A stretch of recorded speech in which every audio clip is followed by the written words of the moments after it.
live. Yeah, we going live. Hey, we going live. Yeah, we going live. Yeah, we going. Yeah, we going. Yeah, we going live. From the 50-yard line, we going live. From the 50-yard line, we going live. From the 50-yard line. Hey. Hello, beautiful people. Hello. I am Jarrett, the football genius Burgess. I am Stephanie Fitzpatrick, aka the Advantage Coach. And we know that you haven't heard this voice in a long, long time, but we are back. Guess who's back? Yes. I'm sorry, I tried to do that with a little music on Instagram earlier, but I'm so social media non-savvy. Oh my God, I got you. I'm gonna welcome you back. Don't worry, I got you. I'm gonna put something out there to welcome you back for sure. You know, it's funny stuff, like, you know, we do this podcast, and I think, you know, even if people know us, and even if they don't, I'm sure that they know that we speak outside of this podcast. Right. And so, you know, even with that, the past few weeks, it's been probably a month and a half now. Mm-hmm. Just the amount of time that we dedicate to this podcast and the amount of time that we speak because of it, we hadn't spoken as often. Now, listen, guys, we speak continuously. Like, there probably isn't. We may go a day or two. Yeah, you know, that's about as far as it goes. Yeah. But that's as far as it goes. But to still not be on this platform and not be able to speak and to not, you know what I'm saying, talk and do our weekly meeting. Yeah, we talk about everything else, but we talk about everything else. We spend about an hour and a half before we actually do, like, it's life stuff. Just yeah. And so, like, to not have that, and to the other day when it just was like, golly, it's been that long. Like, I felt every moment of it. I don't know. Yes. Nah, I did too. You know what I'm saying? Like, now I did have some stuff to kind of occupy me. Just a little, just a wee just bit. A little bit. But, you know, this podcast has, you know, been such a huge part of our lives for the last 3 years. Yep. Like, I was talking to Ronnie earlier, and she was like, yo, this is episode 150. And I was like, yo, like, we've been doing this for a long time, Steph. A long time. And it's funny because Corey said last week after we were done, he said, oh, you're a pro at this thing because I got stuff the way I have it set up. He was like, oh, dang, I should have done. He was like, but you're a pro at this now. So I was like, OG podcaster. Okay. Yeah, I got my podcasting on, girl. I'm like, yes, let me get this thing right, girl. Yes. So, but yeah, no, it's amazing. I won't lie and say there haven't been times with the moving and the just struggles and stuff that I'm like, do we keep doing this, God? Like, is this, you know what I mean? But at the end of the day, I just feel like we pour our hearts into this for a reason. And it is, whether it's one person or a million people, we are honoring him with this. Definitely. And so I just thank him for the opportunity. Again, thank you for pushing me to do this. It has not only grown me in this realm, but in my professional life, it has made things. I mean, I just can knock stuff out that I used to be very uncomfortable doing now without even thinking about it, because we've done this for the last 3 years. And so it isn't just, we know God, he's so intentional, and everything he does is not just what you see, it's got ramifications. And so I just feel like even this, even though, you know, we would do it if it was one person listening every week. I feel like he's going to, it's time for a shift, and some things are about to happen. Definitely. And we're going to see some fruit. Not that we don't need the fruit, but we're going to see. We're going to see some. We're going to see some fruit from this. And whatever that looks like. It doesn't necessarily mean monetary, but we'll take it. But that's not I'm just saying, we will go. But I do feel like, right. I do feel like the efforts, God has watched us be diligent and be good stewards over this. And I feel like he is going to honor that. And I feel like that comes in the form of something even as simple as us getting on campuses, because time is now. We will be, when school starts back in August, I think we're going to be good, right? Me too. So I feel like it'll be an opportunity for us I'm hoping to, be at Jackson State and at Howard and HU. I ain't gonna say, that other H. We're gonna have to go. I'm just saying, it's gonna have to happen. And we're gonna have to. We're gonna go. We're gonna work with them from afar. No, it's like, I'm just playing. I'm just no, we're not. nah. And that's one of the campuses. Honestly, I'm looking forward to going to. We joke and laugh about, or we play around with the rivalries of all of our Black colleges. But I was on a show on Tuesday at the outlet conversations, or candid conversations at the outlet, and one of the hosts, he is a FAMU grad, and we took our little jabs back and forth. But the one thing, the one constant was like, yo, there is a camaraderie that we have, Absolutely. That is unmatched, and I love it. You know what I'm saying? So even if we take our little digs at each other and talk about which Black college is number one, you know what I'm saying? Like, there's still like some love. Absolutely. When you run into somebody who graduated from the HBCU. Absolutely. So I see us Bethune-Cookman. We're gonna be all over. I'm just speaking it all of them. Well, I'm just speaking it into existence in this moment in front of everybody. Pastor Michael Todd did a sermon one day about mark my words. Okay. And so this is he said, when you say stuff out loud to people, it's you showing God, like, no, I really mean it. Like, I believe that you're gonna do it. I'm saying, mark my words. We are going to be on HBCU, college period, but particularly HBCU campuses around this country this fall. I was about to say, and I'm gonna add this fall. This fall. Yeah. And it's crazy because I can see how, some of the decisions that I wanted to make just out of sheer comfortability, God was like, nope. Nope. No, you're not gonna get this full-time job over here because it's gonna limit the work that I have for you. And so I'm about to be in that space. I'm about to be in that same space. Like, I keep looking at stuff. And he like, that ain't right. Oh, wait. You're doing it for a reason. Wait, what's happening, sir? It's and as uncomfortable as it is, like, God is still putting the resources in place. Amen. Amen. And so I'm anxious to see what it is, but not so anxious that I'm just like, God, all right, hurry up. No, it is a little hurry up, and I ain't gonna lie. I ain't gonna lie. It ain't no need of me to fronting up in here. It's a little hurry up in there for me, but I get it. I'm still patient, and in your timing, it will be right. Yes. So I'm excited for that you're back. I'm excited for what's to come. I'm excited for just who we'll get to touch. I'm ready to get back. I just said that to somebody the other day. It's a hole in my spirit, in my soul, because I haven't worked with athletes like this that way in a while because of COVID and just moving. And I'm ready. Like, let's go. I'm with me too. Let's go. I said to my client this morning, I had a coaching call this morning, and he's an athlete, former athlete. And I said, I think I'm clear. I'm supposed to coach athletes, but not just as a life coach, but as a spiritual coach. Because our call went all the way left. Yeah.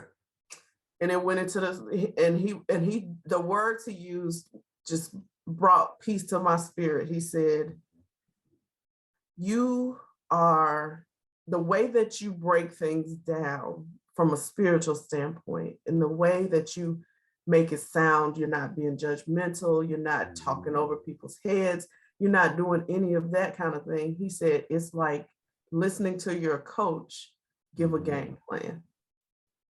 Oh, wow. I love that analogy. I know, that's what I said. I was like, Yeah. oh, that's so deep. Like, okay. Right. Oh, yeah, I'm ready to game plan with athletes in that realm, even in the spiritual side of things. But again, we talking all of this because God's about to move, and we just need to say it publicly. We need the Yeah. things that birds net, all of it is Yeah. it's about to Moving. birth forth. I feel like we coming up on a manifestation. We gonna see fruit. Yeah. Because Come on, we've been God. being good servants to what he's given us. Right. We'll try to be anyway. I know Right. we ain't always, but try to be good servants to what he's given us. And this podcast is definitely one of those things. Definitely. Yeah. Yeah. So thank y'all for listening. I know we can stop the show now because that was a whole Right. Oh man. Yeah. All right, so let's jump into this who's really right. Yes, let's go, because we ain't did this part. We ain't had weeks. no arguments in a long time. Yes. This who's really right is based on the NFL season ending. And we know that every time the NFL season ends, there's always a bunch of different storylines about what's going to happen next season. Right. And that carries over into the league year ending. And then there's a bunch of transactions that happen following, right? So league year ends, I believe, March 15th, if I'm not mistaken, which is about a little over 2 weeks from today. Okay. Or a little less than 3 weeks, however you want to put it. And I thought a good who's really right would be to kind of tack the two top quarterback changes that people foresee for this year. Yeah. And so the first one is a man that you are very familiar with. Look, these are two of my both of them are men that you are very familiar with. Yes, I'm happy to have this conversation. Let's go. Yes. So number one is Aaron Rodgers. And we know that last season, we all thought last season would be his first season somewhere else. But they worked out their issues, and it looks like they were able to do a very friendly contract that would allow for him to either stay in Green Bay or move on and go somewhere else without a whole bunch of, a whole bunch of issue, or without incidents. Yeah. And Jimmy Garoppolo, who is in San Francisco, sorry. Look, I felt that because you was just like I'm sorry, I just saw his face. Go ahead. It looks like he's going to end up going somewhere else, but for both of these men, there's a possibility that they can stay with their teams. And so I thought it'd be fun for us to kind of guess where each of these quarterbacks are going to end up this year. So let's start with Aaron Rodgers. Okay. You let me know, where do you see Aaron Rodgers for the 2022 NFL football season? So I have a strong hunch, and I have where he'd be best. Okay. Strong hunch is he'll be a 49er.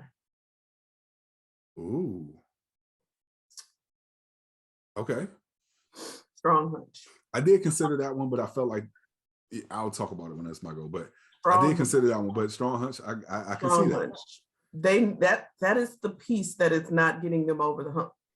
As beautiful as Jimmy G is, they need a stronger quarterback than him. And I feel like that's Aaron Rodgers. It's a no-brainer, really. Like, why wouldn't you? Now, where I think he would, where he need to go is Tampa Bay. I just knew that we would have like some similarity on this one, but okay, Tampa Bay. I feel like Tampa Bay would be where he needs to go. Okay. It's a smooth, clear. I think he and Bruce Arians will get along famously. And you are the only quarterback that I can think of that really, I mean, you had to fill the shoes of Brett Favre. Okay. Brett Favre's a legend. Yeah. And you did it seamlessly. It was not, it wasn't, does anybody even remember? Like, Yeah. you know what I mean? It was almost seamless. Yeah. I feel like it's going to take somebody like Aaron Rodgers to come fill Tom Brady's shoes at this point. Okay. Now, where do you see Jimmy G going? My house. No. Oh my God. That is Stephanie's flesh rising up. Oh my God. Yes. No, but seriously, I feel like he's going to end up in Carolina. Wow, okay. I feel like I don't know what they're going to do about your boy though, because he ain't it. Who? What's his name? Sam Darnold. He ain't it. Okay. Yeah, no. I think they understand that now. Yeah, he's not it. He's not the answer they were looking for. And so they sure enough gave up so much to get him. I know. But they can send him on to San Francisco. It's fine. Yeah. But it's fine. He's the quarterback guru, remember? Yeah. Let him make him into something that he's right. not, right? Send him to the quarterback guru. And so, yeah, but I feel like Carolina is where he would end up. Okay. Oh, and let me say this. I feel like that Aaron, if he went to the 49ers, they would be unstoppable with him and crazy Kyle Shanahan. Well, I think in a vacuum, yeah. Because only considering just the move of Aaron Rodgers going to San Francisco and not considering what San Francisco would have to give up in order to get him. True. You know, automatically Debo Sam, there's no way you keep him and have Aaron. That you keep him and get Aaron Rodgers. There's no way you're giving up Debo Sam. That's a dumb move. If you do it, it's a dumb move. That's why I don't think that Aaron Rodgers, because I considered that one. Yeah. I don't think Aaron Rodgers goes to San Francisco for that reason. Now, this has nothing to do with this Who's Really Right, but this is the reason why I don't think that Jimmy G stays in San Francisco, and this is why I don't think Aaron Rodgers goes to San Francisco. I think Tom Brady is going to come back and he's going to be the quarterback of the San Francisco 49ers. I thought about that. Because see, he's the factor that we are not putting in this equation. Right. And so I thought about that. Right. I did. That's the only reason that I wouldn't have said, Jimmy G is going to stay. Even though I personally feel they made it to the 49ers made it to the conference championship. Absolutely. I think that they put a little too much, they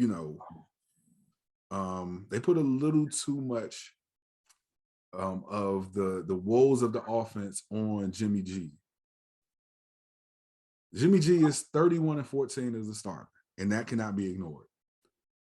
Okay. And it's not as if we'll say, oh, well, he's just had Kyle Shanahan because he won without Kyle Shanahan. Right. He won with Belichick, without Belichick. And I think that there is something that he does that is not tangible. And that's the reason why I don't think that the Niners trade him without knowing if they're going to get Tom Brady over there. Because I don't think Trey Lance is ready, because if he was, they would have been quick to start Trey Lance this postseason when Jimmy G got because the fact that the way that you won against the Packers was an indicator that it is not about your quarterback. You got to do something about that. That ain't working. So I don't know. We'll see. But that'll be. I guess if you want. I mean, really, Tom Brady just gets to do what he wants to do. So he does. It is what it is. Privilege. Goat privilege. That's great. Way to put it. So, all right. So these are my two hard stances. One team for each of these quarterbacks. Next year, Jimmy Garoppolo is going to be the quarterback of my Washington Commanders. course you would say that. Okay. No, I'm gonna tell you why it makes sense and it fits. We have a couple of pieces that we can give up that would be valuable to San Francisco. Got it. Okay. But that would still allow us to be competitive. Okay. We have a couple of D linemen that I know we can dangle for them. We ain't giving up Chase. Oh, you see me looking like I know you're not talking about Chase Young. We're not giving up Chase. Okay. I'm like, whoa. We have a draft pick somewhere around 15, 16 that we could give up.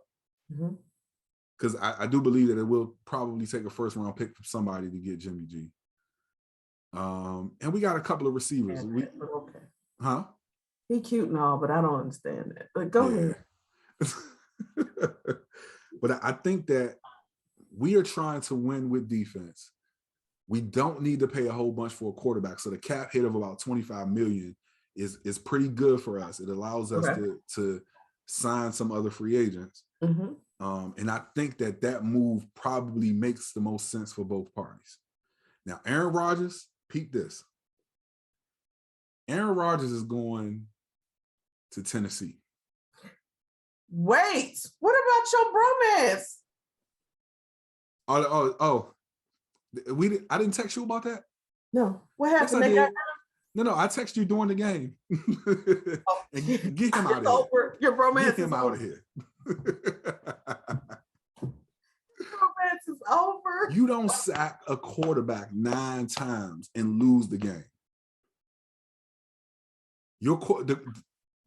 Tannehill basically handed the game to the Bengals. And I was expecting the Titans to go to the Super Bowl. So I'm off him. Aaron Rodgers is going to Tennessee. Now you see what I've been at all this time. Okay. Yeah. Okay. All right. I'm just saying. I mean, in fairness, he did get them to the number 1 seed. In fairness. But he played so bad.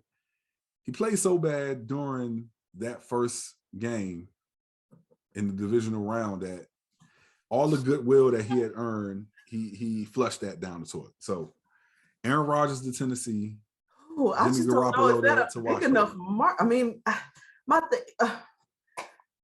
I know that Wisconsin is not this huge, when you think about it as far as markets go. Right. But it's a huge football state. Right.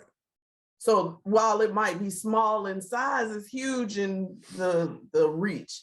I don't know that Tennessee is big enough for Aaron Rodgers. I think that they have a ready-made win-now team. And I think that even if they be excited to play with Derrick Henry. Oh, yes. And that defense. Yeah, that defense is nice, man. Yeah. And I think they'll be able to bring back close enough to, without the pieces that they're giving up, close enough to that same team that ended up being the number 1 seed. So I think that I think that Tennessee is where he goes. I don't think he'll go to Tampa Bay. I'm going to tell you who I think goes back to Tampa Bay. Back to Tampa Bay? Back to Tampa Bay. You better not say Jameis Winston. Jameis Winston. Think about this, because Jameis Winston only had 1 year in the system. Right. You pretty much gave up Jameis Winston, and you gave up on the project of having him be this huge deep ball threat. You gave up on him for the GOAT. Yeah. It's not like if there was no Tom Brady coming to Tampa, you don't give up on Jameis Winston because of, Bruce Arians' philosophy is no risk it, no biscuit. Right. And so Jameis Winston's gonna risk it. As long as his blood pressure is in a good space. I'm talking about Bruce Arians. Yeah. Because you just need to know that risk, it also comes with him throwing interceptions, baby. So we saw the same thing with Tom Brady in his first year, right? Because by nature of that offense and the sheer volume of the amount of times that you're going to throw the ball, right, you're going to turn the ball over. Now, what happens is in that second season, with more of an understanding of the offense, you cut down on those turnovers. Tom Brady. And Yeah. you know how I feel. Right. Tom Brady cuts down on the number because of the person that Tom Brady, he's psycho. I'm learning more and more. He's psycho when it comes to preparation for football. So I don't know, does Jameis have that kind of... That's something, and this is totally speculative, but that's something that we would see. We didn't get the opportunity to see it because of Tom Brady. But Carson Palmer, we saw the same thing out of him in Arizona. Mm-hmm. First year with Bruce Arians, turned the ball over a lot just by nature of that offense. And then the very next year, he was able to cut down on the turnovers because he understood it a little more. Right.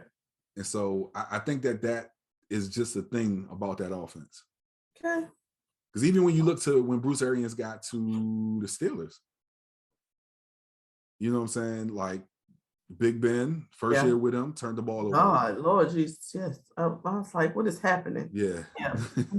What is happening? But he just threw the ball a lot more. So okay. All right. Well, I'm let us know. Y'all let us know. Because so officially it's my picks are officially Aaron Rodgers.